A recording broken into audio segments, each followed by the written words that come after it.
Everyone, Luke here. Now, before I get into the review, I just want to make a really quick announcement. The Dr. Stone video, the video on the next What's the Difference is, that won't be coming out this week. I'll be saving that till next week, because really, Dr. Stone, they've been doing a much better job than Promised Neverland and We Neverland put together in terms of their adaptation. Like I said in the last Dr. Stone video, not really much difference between the first 3 episodes and the first volume of the manga itself. They just move little things around to kind of compensate for that. But anyway, that's besides the point. So besides the review this week, there'll be no other videos, and next week we'll hopefully have Dr. Stone, What's the Difference, episode 2, talking about episodes 4 and 5 of Dr. Stone, the anime itself.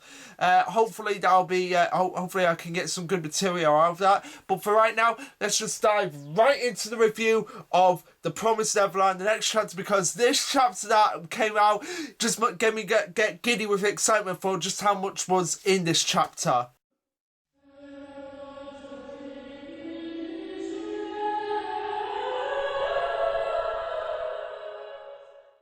Alright, so this will be chapter 144, titled Help Us. Now, obviously, this is a double meaning. It could pertain to the humans wanting to get out of Demon World, or the cow children wanting to get out of Demon World into the human world, hence help us, like help us out, help us get out of this situation. Or the more obvious meaning is that it pertains to Sonju and Musica, like actually helping them out, get out of the situation that they're in, where they're being held hostage and being captured, and all of this, and whether it's the dilemma between Dawn and Gilda, whether they should actually help out Sonju and Misaku if no more than Jin and Hattori. Knowing them, like, I mean, they may have been around might have been around longer with Jin and Hattori than Sonju and Misaku, but just the fact that they have had more interactions with them as opposed to them two gives it much more of a dilemma of like whether or not they should help them. Now, there is another meaning about that, but we'll get into it when we'll get into it. But for now, let's just dive right into the chapter.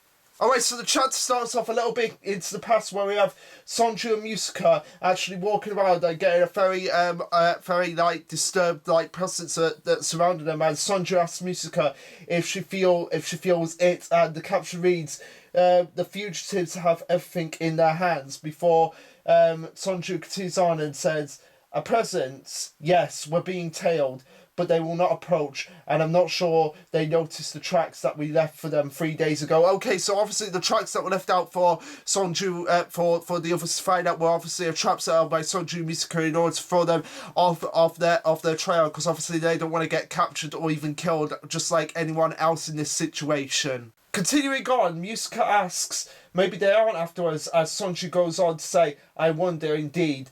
But he also says to her, like, let's draw them out and check it out, and if they are pursue us, we'll do what we always do, and we just get him like Craig off there, so we don't actually hear what he was actually going to suggest to Musica about what they were actually doing, which would obviously be a case of kill them and don't hesitate in the slightest, like or just hide, or just like cover everything. But I would more inclined to say that Sonju would be willing to like just kill them if they were pursuers, or just like stab them and interrogate them and then just be like, leave now and never return to this place, or something like that, because Sonju is much more the aggressive part of this partnership between him and Musica, which makes sense because looking back on my theory of Sonju being related to Lewis and the Queen, it makes a lot more sense that he would have this like really really more blunt approach to situations, rather than just being like,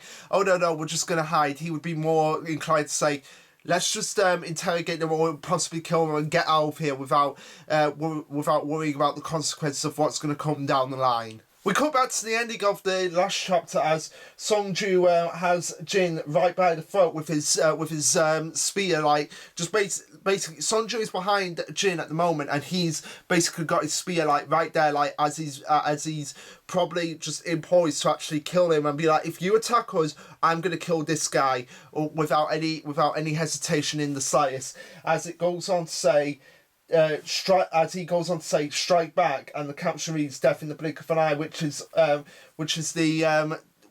title page of the actual chapter itself, and it's pretty impressive how Norman had almost certainty that this plan was going to go 100% perfect without any like setbacks but he didn't anticipate the fact that Sonju has like this amazing speed that he could just appear behind someone and just have them at a threatening point here. And I wonder if no one was actually here, what would his plan actually be to actually get out of this situation, or if he could actually get out of this situation. As Sonju has Jin by the throat, or I guess I should say more like by the stomach here, because from the way it's angled here, it's that Sonju has like pulled his spear like down to more towards where Jin's stomach actually is. He goes on to say, "Flee if you leave now. You may live if you leave now." Obviously, giving them like an ultimatum, like, okay, you can leave right now and survive, but if you try to attack us, we're gonna kill you. That's just basically what's gonna be. And you've seen what my power is at this moment in time. So if I was you, I would just leave and not look back on this situation. But of course, they're not gonna leave because they have a mission to fulfill for Norman. So as Hatsuri is calling out to Jin, he doesn't notice that he gets taken off guard. And this gives Aishi a chance to actually just strike him down, push him down, and obviously confirm that, to Hatsuri, I am a traitor. I am not on your side. I am not on your side here. I'm gonna protect these guys because you guys basically killed the only father that I ever had, which was a demon. So I'm obviously gonna side with these guys, and I don't care how you find out. I'm gonna let you know right now and now here and then that I am on their side, you are my enemy, and I'm going to betray you. And this obviously gets the dog's attention as you see like the dog just like getting on the edge and just growling, like just snarling at Hatsuri, going right, sort of like that. And we then cut to just all the like Adam close just getting like taken down like one after the other. Now at first I thought this was actually Sonju actually just going like just like that, like because we know that just their speed that they're capable of, but no, the way Jin's reaction implies like, no, this is actually something a lot different. And continuing on, Musica ensures them that Sonju is not killing them. Oh no! It is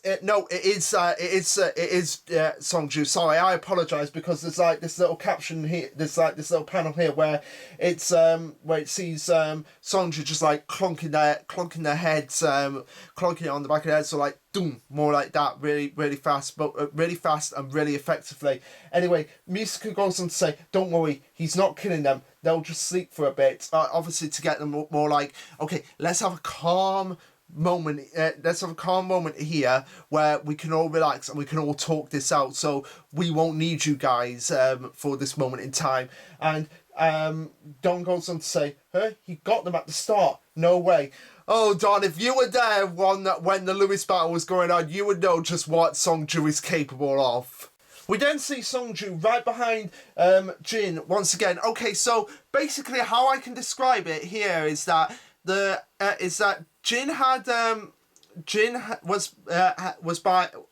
Sonju had Jin by the spear, and then he immediately just went, and then immediately just got back to Jin in like the space of probably was about 5 or 6 seconds, something like that, which took everyone completely off guard. And Don was like actually amazed by that. It's like, yeah, that makes more sense, like what Don was actually saying. Like, he got them all at the start, so it's basically just like, leave this place right now. Jin, leave the I'll tell you one last time, leave this place. As we see Sonju just have like the sinister smile of delight of the fact that I would really want to kill you guys, but I'm not going to kill you guys, but I would really love to. So it's pretty amazing what feats Sonju actually has, and whether or not he's actually going to display this in an actual proper fight, because there is quite some action here, but it's more just a case of like showing how Sonju and Musica get out of these situations. And this is why this chapter is not really as long as other chapters, but still pretty interesting to find out just what their abilities are capable of, and if they're actually going to utilize them in a proper fight itself. As Jin is being held by the at spear point, for lack of a better word, he thinks to himself and says, "Leave, as if I could just run away. These orders are our duty. The future of all the cattle children is at stake here. Isn't that right, boss?" And I can see where he's actually coming from here, because because Norman, while having good intentions, and he does have good intentions, he's just going about it the wrong way. Because if Norman and everyone just decides to solve the problem by actually killing the problem, then they're no better than the demons that are actually killing the humans, as it's been the moral grey area of the series ever since this final arc, and even ever since the beginning of the series. Because if they were deciding, like, we're just going to wipe out all the demons and everything right at the beginning of the series, it would have and it's that no, it's not even that case of wiping out demons. It's a case of like who you can actually trust and everything, and the moral grey area of like, okay, we have good humans, but we also have bad humans. At the same time, we have good demons, whilst we also have bad demons. It's more grey of like, what line do you actually draw in this case? And there's no real right or wrong answer to this whole situation. Just at the same time, there's not really any side that's really objectively good or objectively bad. They both have grey areas and both have corruption within them, as it's demonstrated right here with Norman and him just being like, I don't care about Emma's plan, I don't care about anything, I just want to wipe out these demons. Nothing's going to change my mind on that front. And it's just basically made Norman into just a straight up villain. And I really love that about it, how one main character, just from the experiences they've gone through, can actually put them down a deeper, darker path. And it would have been really interesting to know what would have happened if all three of them would have actually escaped together. Mind you, if they escaped together, then they probably would have been able to figure out a way to actually get to the Demon God earlier than this point, that they wouldn't have to wait for 2 years. But anyway, besides the point. The point is that Norman, whilst he has good intentions, is just going about it in a more horrific way, and it's going to have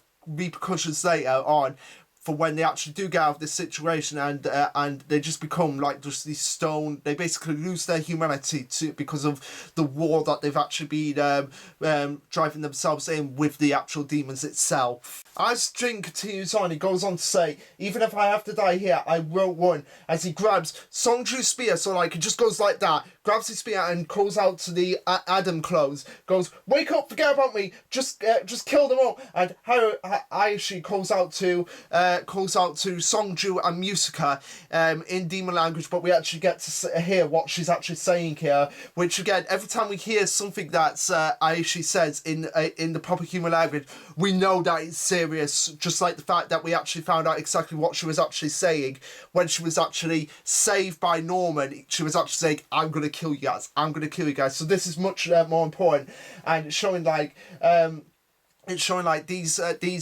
experiments from Lambda are not to be messed with in the science, and you should tread ground with them. As she goes on to say, watch out, these men are irregulars from Lambda, as we see all the Adam experiments just surround Songju and Jin as Songju gets ready to prepare for battle.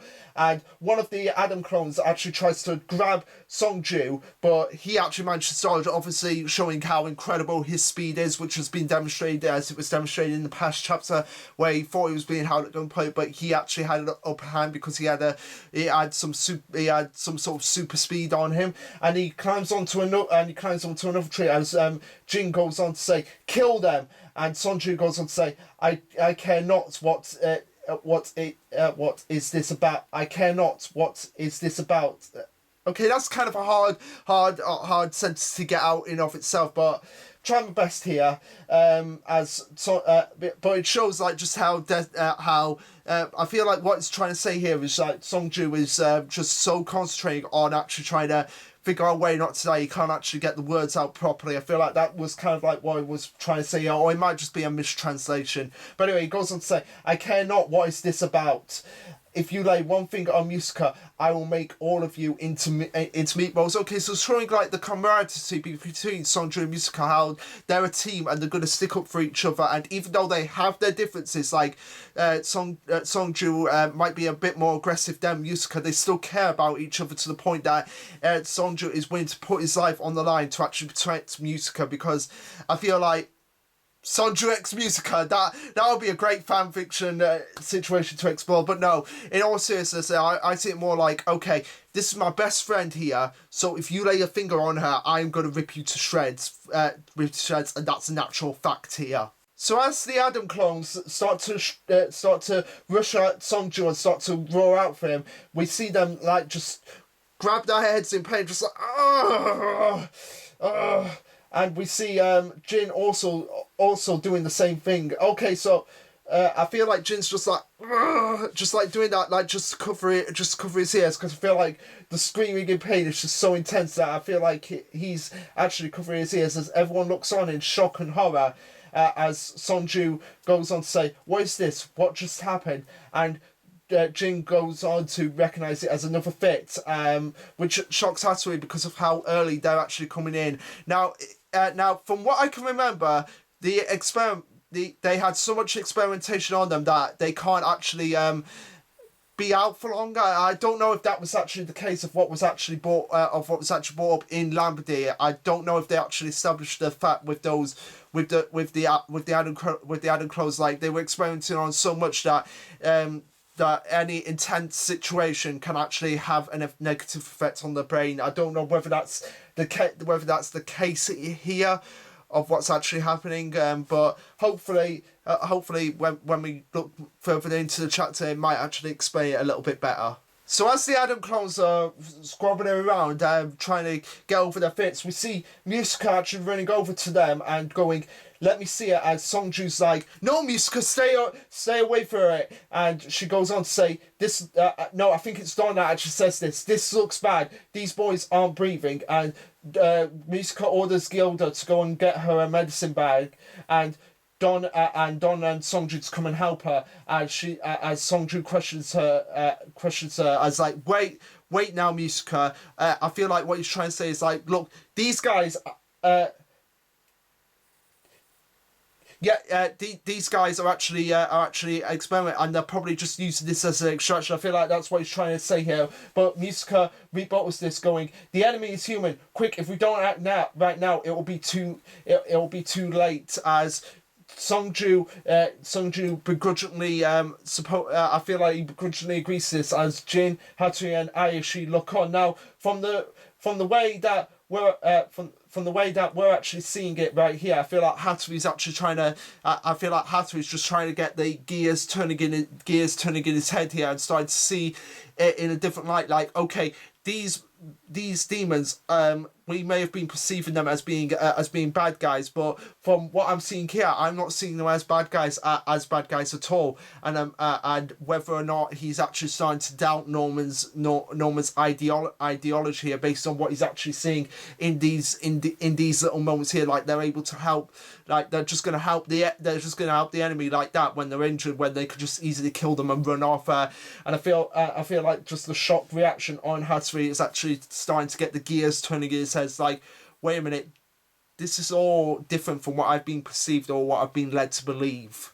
As Hatsui looks on and sees Musica helping the experiments, he turns to him and says, "That's not enough. They need their medicine. They need the medicine badly. These are fits from Lombardy." As he calls up to Jin and says, "We're in over our heads here. Give the medicine. We have to surrender." And he calls out Jin's name again, as Jin is just like closing his eyes, and I feel like Jin is now starting to see Songju and Musica in the same light that Hatsui has. Like, they're not necessarily saints like oh, they have a silver spoon and they've not done nothing bad. No, because they clearly have done bad things. Like, Sonju at least has a few years of blood on a few bits of blood on his hands, even though it happened thousands and thousands of years ago. He still has blood on his hands from back in the days when he did do hunts, but now he's seen them like just helping out the enemy.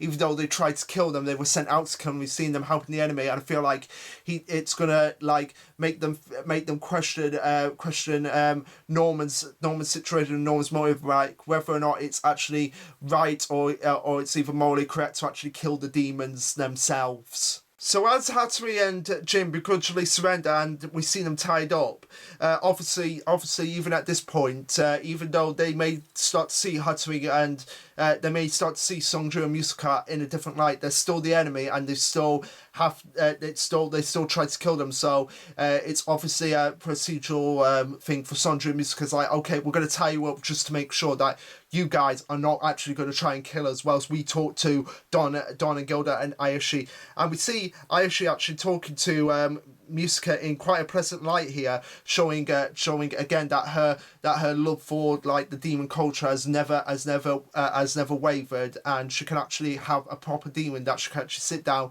and talk to in probably about 5-6 years time, ever since her father was killed by Norman's people, and she's probably talking to her in the demon language, as Musica goes on to say, and then what happened.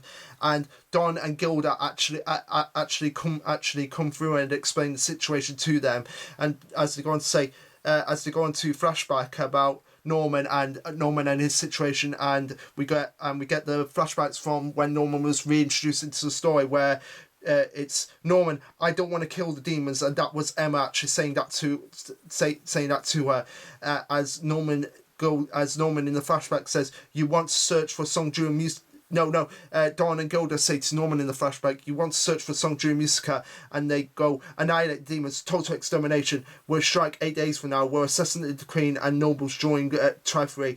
We'll protect them. We march. As they're just relaying all this information about what's happened in the past like 30 or so chapters to Musica, and going like, okay, we found Norman again, but then he wants to annihilate the demons, but Emma doesn't want to annihilate them, and we don't know what to do here, and we've got Norman going to the capital to try and get the Queen annihilated and the royal nobles and everything, and there's going to be a lot of blood, and Emma's gone to find the demon god and all of this. So like it's probably in that situation where they're like just going like 20 miles an hour, just being like, okay, Norman did this, then Emma did this, then Norman did so something like that, as Musica's like the royal capital, and Gilda goes on to say, and then before she gets a realization in her head of what is actually going on here, and she goes on to say, oh, but of course Norman wanted to kill them from the very start. And we see just a smirk, like an evil smirk on Norman's face that makes me think like, yeah, Norman,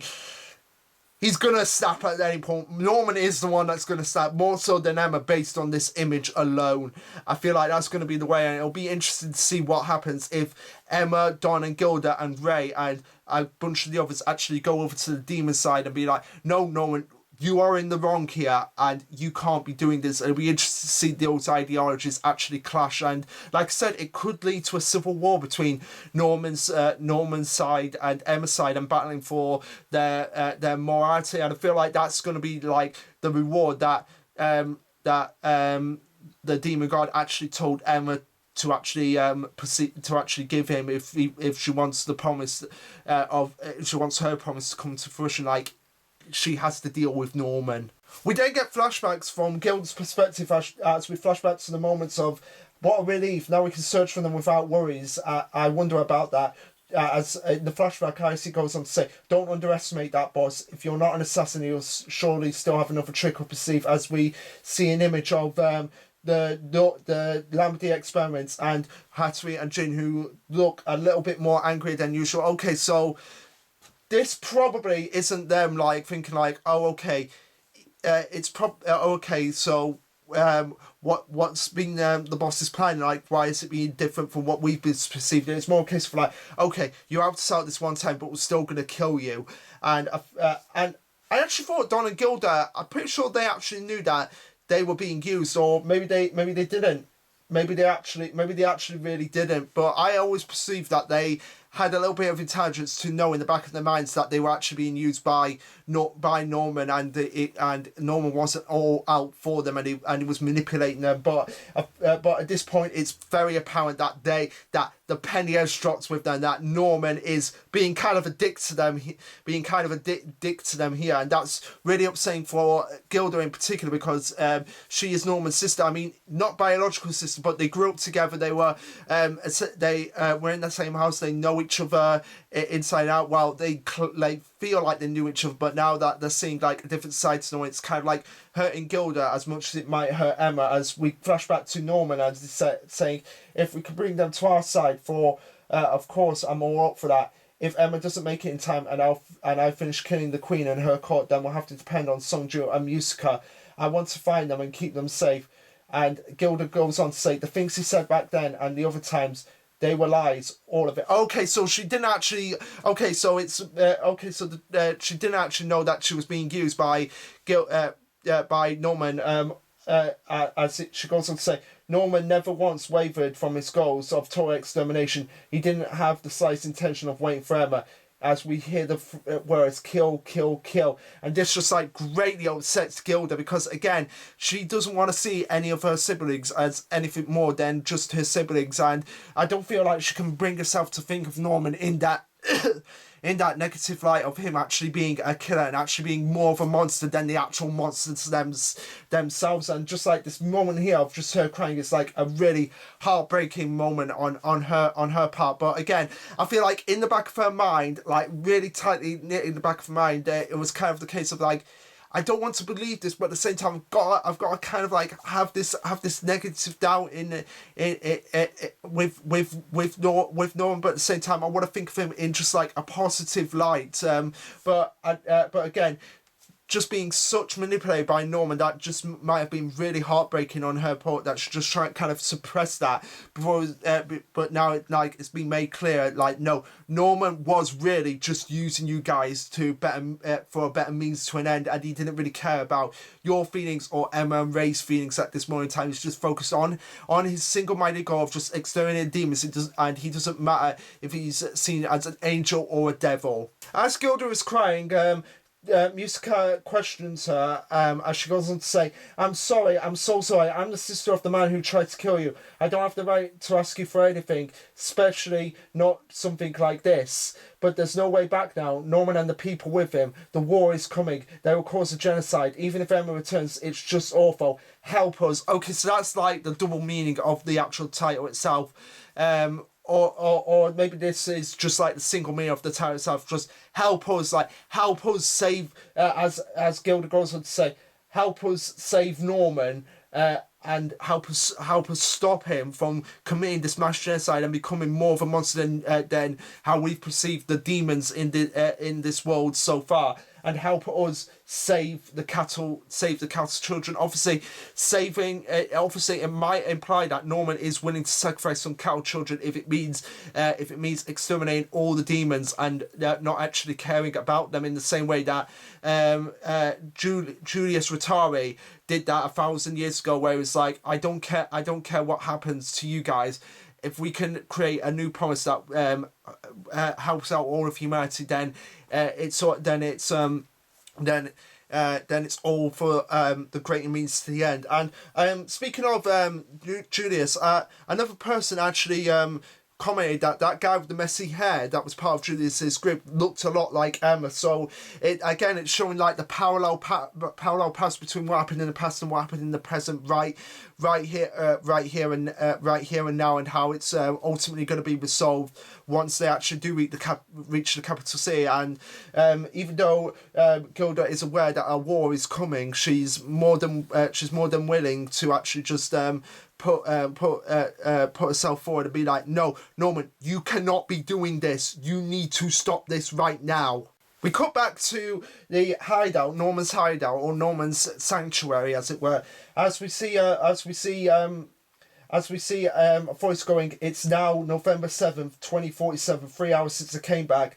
And Ray goes on to say, Norman is already heading for the capital with his army. Dawn and Gilda went to look for Sonju and Musica. The extermination play is underway at full pace. That's all the briefing you asked. As we see that it's Emma that Ray is actually talking to. And when I first saw this, I was like, wait, what? I thought Emma was still with the demon god. But then it actually clicked to me like, okay, Emma was the one where I was saying 3 hours since I came back. So obviously Emma has reforged the promise, and she confirms this as Ray goes on to say, and could you remake the promise? As Emma goes, yep. We did it. Everyone will be able to leave for the human world without any deaths and without any demons following us. As many of the orphan kids are going, For real? Because this is like being their ultimate goal to like get out of demon world and get into like a new paradise that they can actually call home without the threat of demons actually hunting them. Although,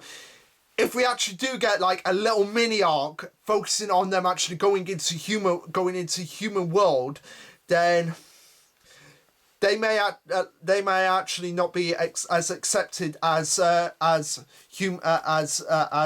other humans are. They might actually be seen as freaks and might actually be like, no, you've got to go back to you've got to go back to the demon world. You do not belong here. I just want to see just a few chapters. Like, it doesn't have to be like a long, like drawn out mini arc, but maybe like about 10 chapters focusing on them actually in the human world and how the human world actually reacts to them. But for now, this has been like the ultimate goal, and they're actually like one step closer to achieving that as all the kids cheer. And again, it's like the best news that they've heard in like a really, really long time, probably ever since finding Norman. This is probably like the best news that they've actually had since that moment in time. As Ray goes on to say, and what about the price, the reward? As Emma kind of like shrugs that off, and she's like, yeah, right, never mind that. I'll explain it later. So obviously she's hesitant to actually talk about that, but I reckon that it's going to be a case of like, if you want this promise to come through, Emma, you have to sacrifice Norman. Like, Norman is a threat to my kind. So you have to deal with him, whether it's actually getting to stop off the extermination, or whether you just have to straight up actually fight him in an actual fight and actually sacrifice him to me. That's what you have to do. Take it or leave it, and that would really play on Emma's conscience so much that that even though it would upset her, she probably would put it on the back burner and be like, yeah, don't talk about that for now, Ray. And Ray actually notices like Emma that because she can actually see Ray going like, that's not like you, Emma, so what is going on here? But again, he doesn't question Emma, because he knows that if she continues to get pushed like this, then it will actually make her even more upset, and he doesn't want to do that to Emma. So he's again, it's kind of like Ray's changed an awful lot. Like, he kind of understands, like, okay, I'm not gonna question her. Enough is enough. We have more important things to worry about here. As he goes on to say, well, okay, when we have time. No, Emma goes on to say, well, okay, when we have time, I will tell every detail. Leaving that aside, okay, so Emma is more a case of like, okay, I know Ray wants to get this out of me, so I'm going to have to actually find a way to actually sit down with him and talk about this. So, or it could be the fact that Emma can't go with them. Like, Emma actually can't go with the demon kid, with the cattle children to the human world. Like, that's the problem, is like, she actually has to sacrifice herself to the demon god in order to help out others. That may actually be the case and that would be something that Emma would be willing to do, like, without any hesitation. She'd be willing to sacrifice herself so that the others have a chance to have some happiness, because she cares about her siblings so much that she wants to actually just put themselves before her without worrying about the consequences of her actions. So I don't know if Emma's actually going to make it out of the series or not. It's either Emma or Norman. Like, they're the two. Like, that's probably part of the promise in one way or another of what Emma actually agreed to as the reward to actually bring this promise to light. But anyway, continuing on, they got some of the other kids, including Toma and Lainey, are looking up at Emma as Emma goes on to say, we must hurry too, we're leaving now. Toma and Lainey what it is that what it is Ray's actually saying this here is that we must hurry too, we're leaving right now. Toma and Lainey found out something terrible. Norman, that guy, as Ray is just absolutely pissed off at Norman at this point, it's like, Norman, that guy, his plan isn't simply to kill the royal capital, the royals and the court. He wants to exterminate every single demon in the capital, and this could include Songju and Misuka if they actually reach the capital. And this actually absolutely shocks her, because she was under the impression of like, okay, we're just gonna kill we're just going to kill the hierarchy. We're not actually going to commit a mass genocide of this established race that have established themselves up. But they've just suppressed us, but they're still like the dominant, and we have to actually go by their laws, because this is their world that we're in, and we're not just going to take back their world. They're just going to take over their world. No, we just want to actually wipe out the higher ups and actually have a more fair system. I feel like that's what Emma was actually hoping for, but Ray actually just drives that nail. It must have been like a gunshot through her heart of like Norman's actually not going through with what he actually said that he was actually going to go through in front of her face. And then we cut back to Musica. I don't know if I said that before was the last time we saw a song during Musica, but if I did, I apologise, guys. But anyway, continuing on, we cut back to Musica going, I understand, Gilda, we'll head for the Royal Capital, as Gilda's like, oh, wait, Musica, you folks have been avoiding the royals and for so long, and before Musica just ignores her and goes, is it all right, Songju? As Songju's just like on the edge of his seat and he's probably reluctantly agreeing to this, but at the same time he doesn't really want to go through this, because like Gilda said, they've been afforded this for so long, and now to all of a sudden go to the capital, it's just a case of like, what if you get captured, what if you get killed? But we'll see what happens when that happens, guys. Musica goes on to say, I want to stop that war too. More importantly, you are our friends, as this touches Gilda on a personal level, because again, they've seen them as their friends, even though they're humans and demons. They are actually showing like, no, we can work together to actually create a better world without the case of actually having to eat each other all the time and in all capacities. Before they go on to say, well, I suppose it's indeed about time we head for the capital. Then it's decided, let's go then, as we get a side-by-side comparison of Gilda's group, Gilda and Don's group, with Songju and Musica in that group now, along with Aishi, and we see Emma and Ray going, okay, let's go to the Royal Capital, and that's where the chapter ends, with the caption going, onto the stage of the final battle. Okay, so we are getting into the final stages of the manga, guys. Like the Royal Capital might actually be the final battleground where all lines are drawn, and it might actually lead to a war that, like I've been saying, it's going to lead to a civil war between various demon factions and various human factions. I've got a feeling that that's actually going to come about no matter what, because we've got all these different ideologies coming around, and it wouldn't surprise me if Peter Atari actually goes to the Royal Capital as well, along with Isabella and Grandma and all of that, and it'll be interesting to see all these different villains and different heroes and different anti-heroes and different sides being drawn, and seeing like, okay, what's going to be the final solution here? Is it going to lead to an all-out war, which is very likely that's actually going to happen, or is it going to lead to some dying or some being sacrificed in order for everyone else to escape? And whether or not this may be the final battle that they're actually building towards to actually get to, but at the same time, it doesn't mean the manga is going to be ending anytime soon. I can see either chapter 200, like just all around 200, or chapter 210. It's going to be, I feel like we've got another 60, 70, 80 chapters of the arc left. Although it might end sooner, but if that's the case, if it ends sooner, then I'll be moving on to talking about Dr. Stone. That'll be the next series that I'll be talking about after The Promised Neverland, and so I hope you guys look forward to them. And and yeah, that's all I've got to say of this chapter. So what do you guys think? Let me know. Like, subscribe, comment, all that. Just if you think that Norman is going to be the sacrifice, or Emma's going to be the sacrifice to the Demon God in order for this promise to come through, let me know. And this will be Lasher Luke signing off. Later, guys!